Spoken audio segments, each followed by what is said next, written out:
Where was it? Was it in Palo Duro Canyon? No, it was in a little offshoot, not. I mean, I guess you could say it's part of Palo Duro, the beginning part. So we would just go walking, and one night we were doing our thing out there, and just like exploring.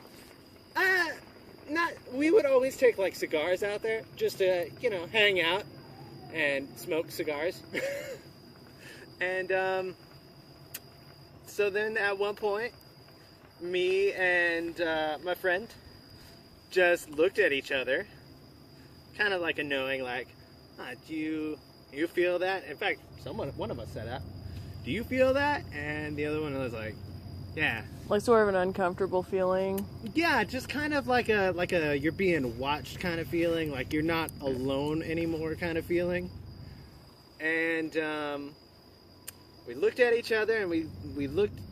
My friend pointed out across the way that there was just a long kind of black smoke monster, much like the one you'd see on Lost, but tinier, not massive and tree crunching, but you could see it kind of just floating along near the ground on the other side of the rim of the canyon.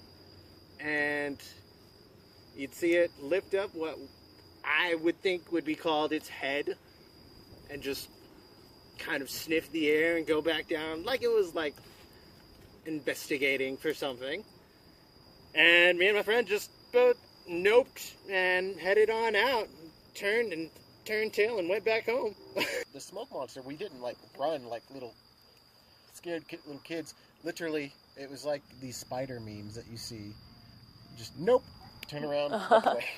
Yeah, and you thought it was looking around for you, like maybe it was gonna come after you guys. It spotted you or something. I don't think it spotted us, but it was definitely interested. Yeah, kind of a prowly type. Like like it could smell us. Mm-hmm. It was like, oh hey, what's that? From across the canyon. Like yeah. There were no like cows or horses in that part, because it's like best way to describe it is like it's a giant pit where we get in at. It's just a giant sinkhole, and it was just across the way. Yeah, There's deers, but I don't know that thing wasn't moving like a deer. Much bigger than a deer. And it kind of floated, and it was much bigger. Yeah. Yeah, it just drifted across. Judging by the other trees from across the way, I mean, it was bigger than us. Yeah, it was definitely like horse-sized. I like to think of it as like a horse-bear type. That's what it looked like to me. Did it have a shape to it? Living smoke. Like a living smoke looking thing. You could see it. I mean, it was a full moon, but you could see pretty well. Recently, I've been trying to figure out what it could be, and the only thing I can think of is the Native Americans. There's a Choctaw legend about a great shadow being that enters men and enters their soul, and then gives them depression thoughts. What's the Choctaw thing called? It's called the Nalusachito. Okay. Chito, maybe? I don't know. Chito. But, there's not a whole lot of information on it, but from what I can read, it is a great shadow being.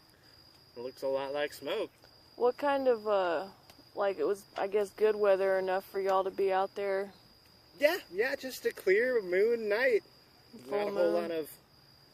Or a bright moon, anyway? Yeah, full moon? Yeah. Okay. And you could definitely see where you were going without a flashlight. Well, I'm sure y'all did a good thing by getting out of there. Probably.